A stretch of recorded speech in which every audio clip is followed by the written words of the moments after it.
Well, thank you all for coming. My name is Vojtěch Volák, and today I will be talking about transgression in metal music, specifically how band Infant Annihilator uses irony to somehow transgress the transgression itself. So first of all, okay, by clicking. Yeah, sure. Okay, first of all, I will talk about the notion of transgression as the basic process of metal music, focusing on the processual elements of the transgression. Then we will take a brief look at the specific places in which Infant Annihilator transgresses in its music, specifically in its three spheres: sonic, visual, and textual.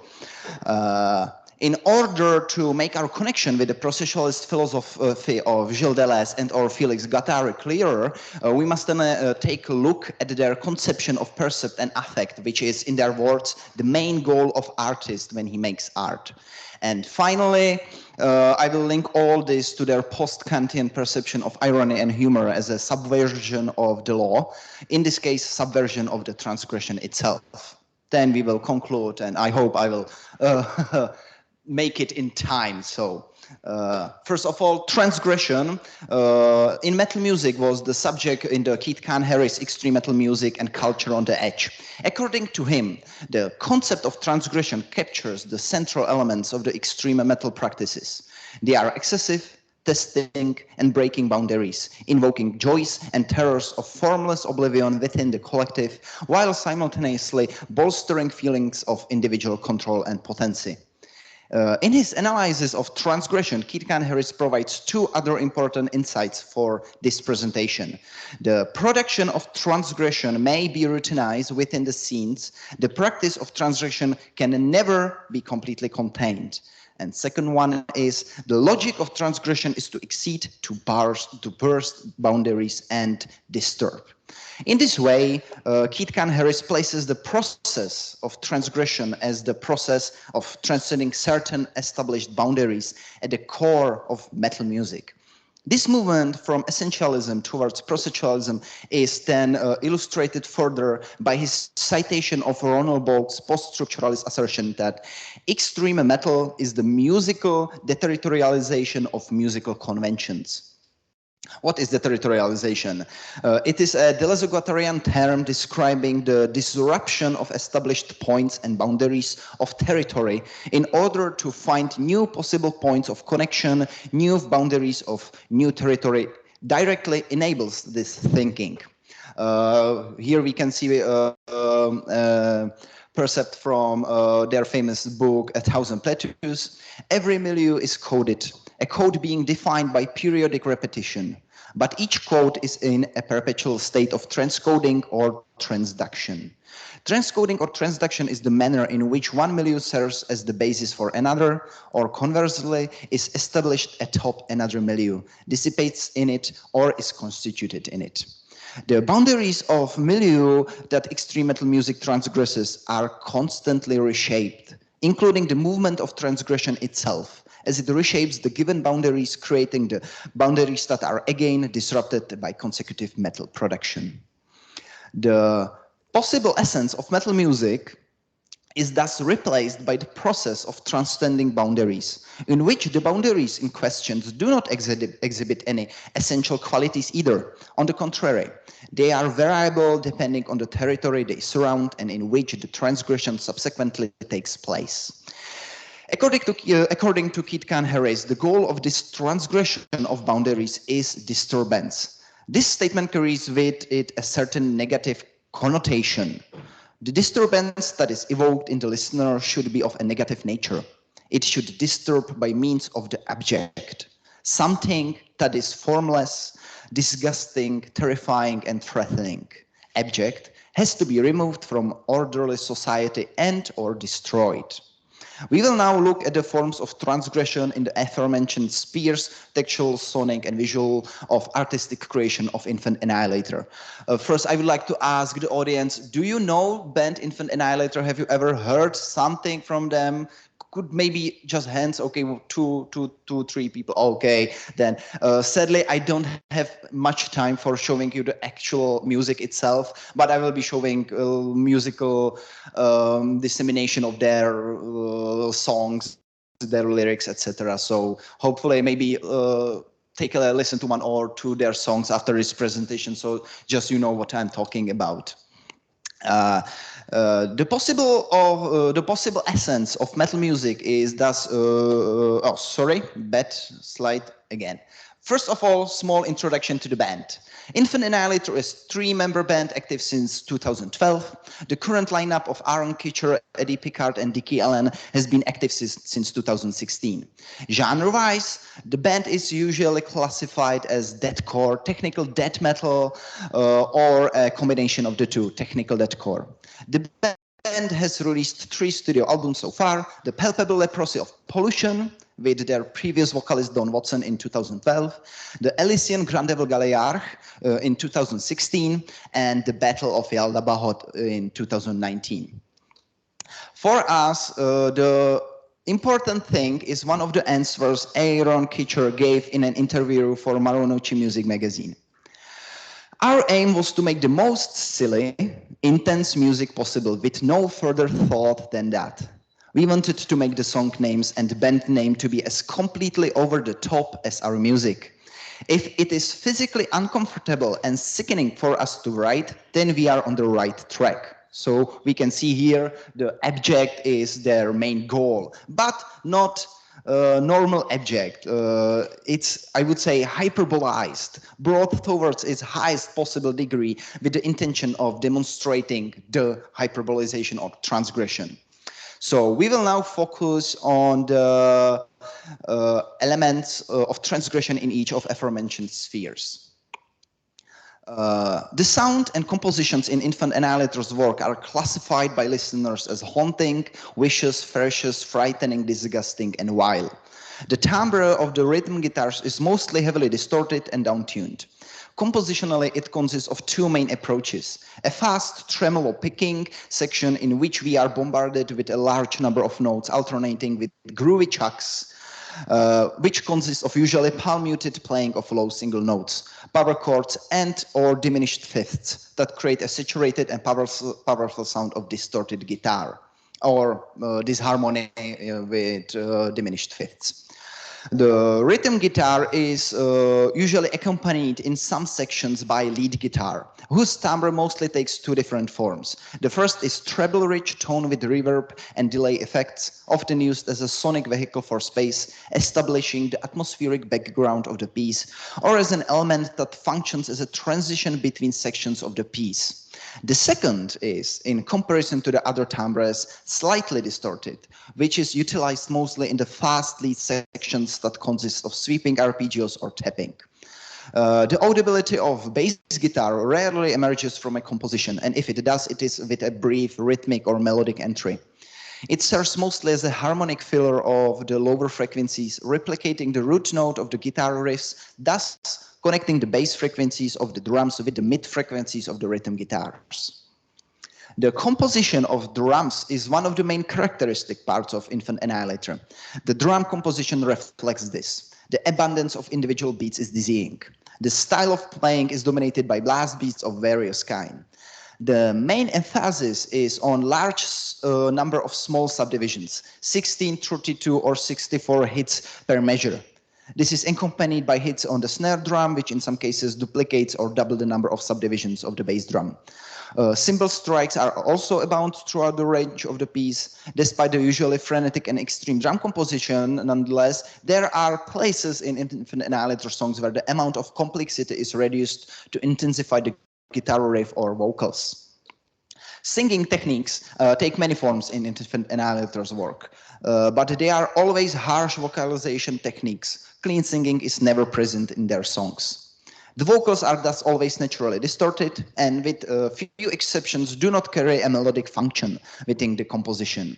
The distorted sound of a voice is, in the words of Roland Barthes, above all, this voice bears along directly the symbolic, over the intelligible, the expressive.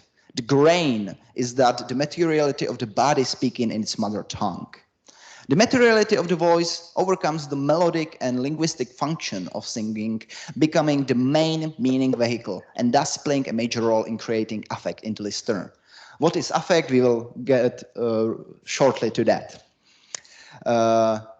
Breakdown, which is a cornerstone of their composition, is a rhythmically oriented style of playing, usually consisting of palm-muted low guitar notes that are played in synchrony with the drum beat. The drums usually detract from the complexity of their composition and focus more on creating a strong groove.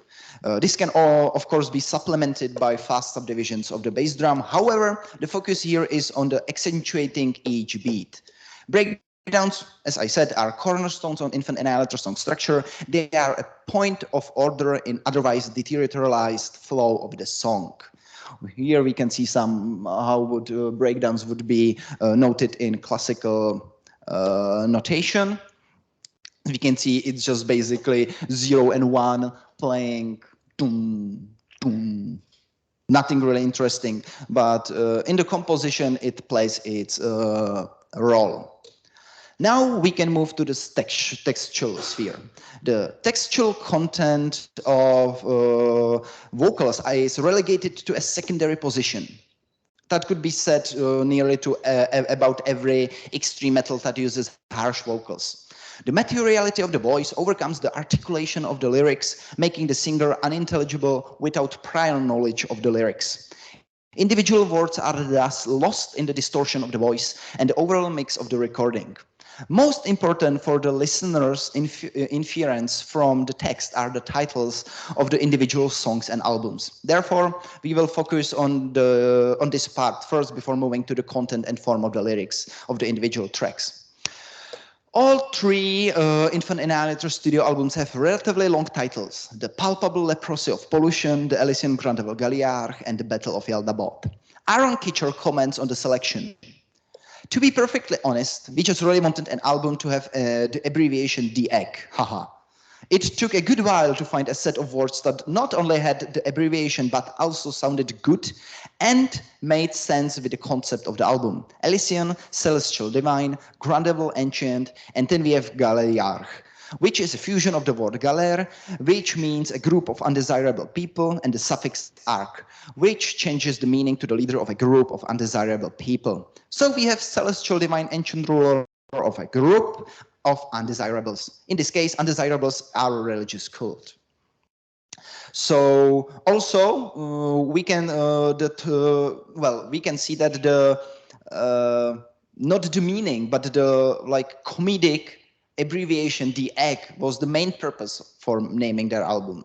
Also, the third album, The Battle of Yaldabaoth, refers to Yaldabaoth, the god of various Gnostic religions, who is described as a demiurge, who is blind, arrogant, weak, and arrogant.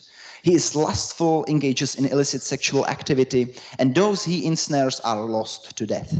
The association of that name with abject is really can be seen here, I think. So in the titles of each album, we can see the first step towards irony. As can already be seen from the excerpt of the interview with Aaron Kitcher, the main aim of naming the second album is the given title. When shortened, we'll give the acronym DEG. When the remaining albums are shortened, they will give these acronyms: the plop, the egg, and the boy. I would say we encounter here for the first time a transgression of the boundaries of extreme metal that leads into field of irony, because these abbreviations are in no way corresponds to the seriousness and extremity of the other elements we have discussed so far. Infant Annihilator lyrics and song titles are known for their extreme and controversial nature. The band's lyrics often deal with themes of violence, horror, brutality, and are often characterized by graphic and explicit language. I will now show you extracts from the songs. I'm sorry in advance for the longer vulgar language, but it's their point. Fucked in the name of God. The cradle rocks as the wood begins to splinter. I show my cock into this newborn infant sphincter. Newborn porn. From the soil, the stillborn, and now Feast of Gore Glutton, salt-head cocks and baby vaginas, offerings of virgins and marinated minors, mangled scroats of the innocent boys, paired with cum-like fine Savoy. A putrefied fetal foreskin cigars with ovarian eggs are gourmet caviar, the butchers prepared for their finest cuts, mammary glands and shit-filled guts. So we can see it's pretty oriented towards the transgressing, towards the object, I would say. Now we will move to the visual sphere. Infant Annihilator's visual art is characterized by use of striking and often grotesque visual imagery designed to shock and provoke the audience. The album covers, merchandise, and music videos often contain graphic depiction of violence, gore, and sexual themes, often with a satirical or humoristic edge. In addition to album covers, Infant Annihilator's music video often feature provocative or visually stunning imagery. For example, the music video for song Blasphemian, for example, contains an excessive amount of horror, gore, and satire. Designed to be shocking and attention-grabbing, the video uses bold, striking visuals, blah, blah. Infant Annihilator but take a different approach in their videos for decapitation, fornication, motherless miscarriage, and three bastards. Their videos depict the band members in comical situations with homoerotic edge. Members are shown naked and or in sexual position, dancing on the beach or running across the meadow. Vomiting of colored milk is also a recurring motif. In conclusion to this part of my presentation, Infant Annihilator work represents a bold and unapologetic embrace of extreme metal, most controversial and transgressive ideas. By using shocking visual imagery, the band creates a cohesive aesthetic that complements their extreme and controversial music and pushes the boundaries of what is considered acceptable in music art. However, the band also uses irony and satire as a way to subvert and critique the same extreme ideas they use, indirectly challenging their audience to think critically about the role of extreme metal in contemporary culture. Now, a little bit of philosophy. We will move to the affect and perceive. In order to dissect how transgression is achieved by Infant Annihilator through irony, we need to adopt a certain philosophical approach to art. This approach is the philosophy of Gilles Deleuze and Félix Guattari.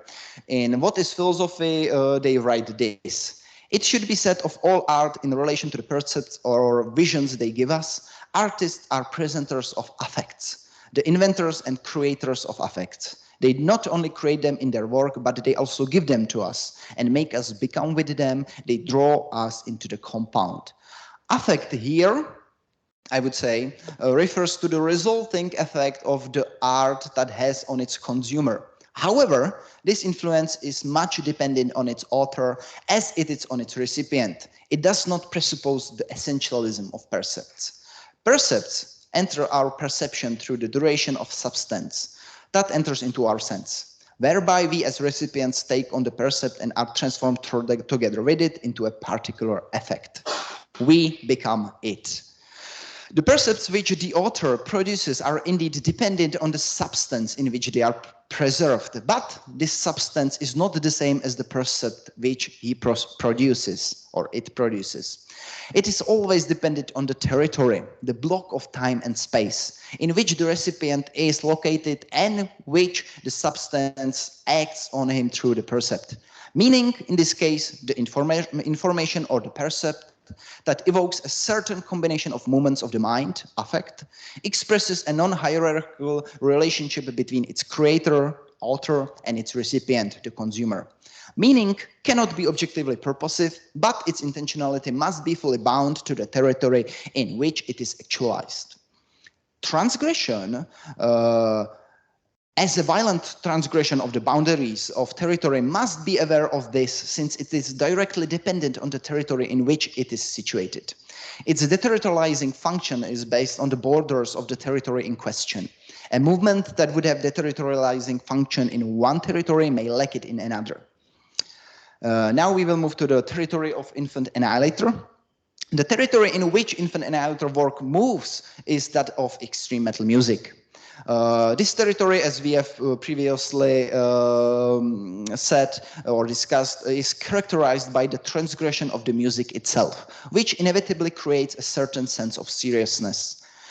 Metal music metal music artists are forced to occupy a position of seriousness through their challenge to the dominant culture mainstream. Otherwise, they risk being labeled as posers and their music being classified as a fake metal. In fact, metal music has a deep-seated prejudice against the commodification and capitalization of music. For example, as seen with the band Korn. Or a similar problem is experienced in the academic field dealing with metal music, as we have seen 2 years ago at this conference. According to this argument, metal music should be made purely for the sake of transgression, which is perceived as a lifestyle of metal fans, and nowhere for the sake of profit or fame. If the community identifies the work of a metal band as not authentic enough, for example, that the band members are not performing transgression enough in relation to the mainstream, for example, by adapting the structure and content of their songs to make them suitable for radio play, the band is publicly vilified and the value of their work is diminished. Infant Annihilator hyperbolized this performance of seriousness through transgression. In all three spheres we have examined, they take transgression to extreme degree. Their music is as aggressive, fast, as oppressive as possible in the context of their territory. Their lyrics deal with the liminal themes of contemporary society in a transgressive form of very vulgar language, accompanied by transgressive visual imagery. Not only do they fulfill the general demand for transgression in all three possible spheres of contemporary music, but they also perform it at liminal levels. Transgression itself thus becomes the boundary that Infant Annihilator transgresses. Now we will have a look at how the law of metal can be seen, or how this transgression can be seen through Deleuzean philosophy. And don't worry, I am heading towards the end. Humor, irony, and law. Irony and humor are inseparable from the law. This relation was explored by Gilles Deleuze in Masochism, Coldness, and Cruelty. There he delineates a distinction between classical and modern notion of the law. The later one, the modern notion law, is important for this presentation. Following Kant, Deleuze shows that law no longer has its foundation in some higher principle from which it would derive its authority, but that it is self-grounded and valid solely by the virtue of its own form. The law is in itself hollow, without substance, defined only by its form and its consequences. Fear of the law and its punishment still leave this inability of the law to specify its object without self-contradiction, nor can it define itself with reference to a content without removing the repression on which it rests. This leaves us with pure formative notion of law, in the center of which is not a higher principle, but only a promise of punishment. All that remains is the indeterminate character of the law on one hand, and the specificity of the punishment on the other. This modern notion of law has a specific process of denoting transgression. It defines a realm of transgression where one is already guilty and where one oversteps the bounds without knowing what they are. The borders of the territory of the law are immanent to it. It itself territorializes the social sphere and at the same time creates lines of flight on which it can be transgressed or deterritorialized, yet those lines are hidden, only reachable indirectly through the punishment of the law. Irony and humor are immanent to the law and are directed at its subversion, each dealing with one aforementioned properties of the law. Humor is a downward movement from the law to its consequences. Humor seeks one or more consequences of the law in their maxims. Irony, in other way, in comparison to humor, is an upward movement of irony towards a transcendent higher principle. Yet, when we apply irony to modern notion of the law, we find the absurdity instead of higher principle. As Deleuze writes, by scrupulously applying the law, we are able to demonstrate its absurdity and provoke the very disorder that it is intended to prevent or to conjure. Irony shows hollowness of the law, its substancelessness, and reliance on its form. Law of extreme metal music, in the broader sense, can be viewed as a type of law. metal music can be viewed as a type of law. It has borders defined purely by its form, which then creates its lines of line, its own realm of transgression. The consequences of following these lines of light is that the music, escaping from the territory of the law of metal, is not to be considered as metal music. From this, we can see the form of the law of metal music, the process of transgression of the music. Irony, then, must make an upward movement to the absurdity of this process, which, in our case, is following the over-application of the law, transgressing at every possible point to the extent that the transgression itself is rendered absurd. Transgression of the transgression. I will now fastly move to the conclusion, so I can conclude what I'm trying to say by this. Transgression is, as we've seen, deterritorializing movement that disrupts the established boundaries of a territory in order to induce an affect of disturbance and abjection in the recipient.